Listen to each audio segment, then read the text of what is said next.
I love the question about convergence of CRM, customer relationship management, and commerce. Simply put, that's how we move consumers from like to love to loyalty. And when you think about what's happening in the marketplace, it's very expensive to continue to recruit consumers. So you want to be able to get them into your owned ecosystem because it's more affordable for you. So you're getting into lifetime customer value. That's really the nirvana of CRM. And so instead of wanting you to continuously transact with me for the first time, I want you to always come to me and be committed. And therefore, it's a more productive way for me to invest in you as a consumer in the marketplace. So we're seeing a lot of this movement. You hear, how are we doing a better job when it comes to peso, paid, earned, shared, and owned? This is how you do it, because the more I know about you as a brand, as a consumer, like the more I know about you, the more likely you are to share things about my brand and eventually just come direct to me as a brand. So what are the ideas we hear about with commerce is everywhere. So how do you imagine that in that context, CRM and commerce? Sure. Yeah. I think the best way to think about this is how you're able to relevantly connect with the consumer through content. We talk a lot about connected content and what that means. So that I might recruit you with an authentic story, something authentic through content that feels right as a brand and feels like I understand you, to then be able to get you to transact that first time. Then I can find you later with something that also feels equally relevant and authentic, so that you then really bring my brand into your world as a brand that not only delivers great surprise and delight content, but also is really serving you as a consumer to make you faster, smarter, et cetera. And that's how connected content really starts to blur the worlds and kind of build the bridge between commerce and CRM. And is there any media channel that you see this really growing or really taking off? I would say it's about cross-channel investment. So you can find someone on social, for example, and find them, maybe you're using a creator that makes sense to them, that's someone that they've already really brought into their own personal community.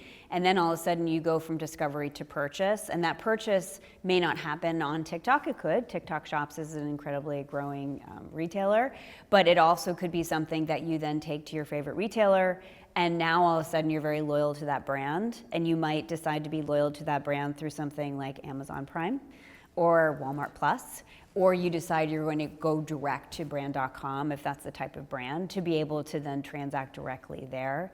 That's typically how the flow happens from a consumer standpoint.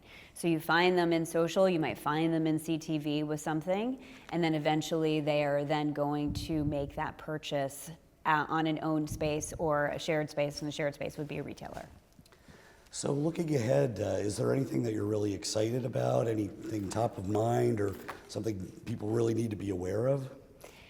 You know, I love the idea of authenticity as a theme to a counter to everyone is going to answer a question around AI. And that is definitely the buzzword here, that's the buzzword in the industry. And I think the brand truth now becomes the counter to AI. So if the robots are able to make everything in content at scale, what do you hold true? And so brands that have an authentic voice, have an authentic space in your heart and mind, then all of a sudden are really able to break through the noise of content, and then you consistently know what they stand for. And so authenticity is really important.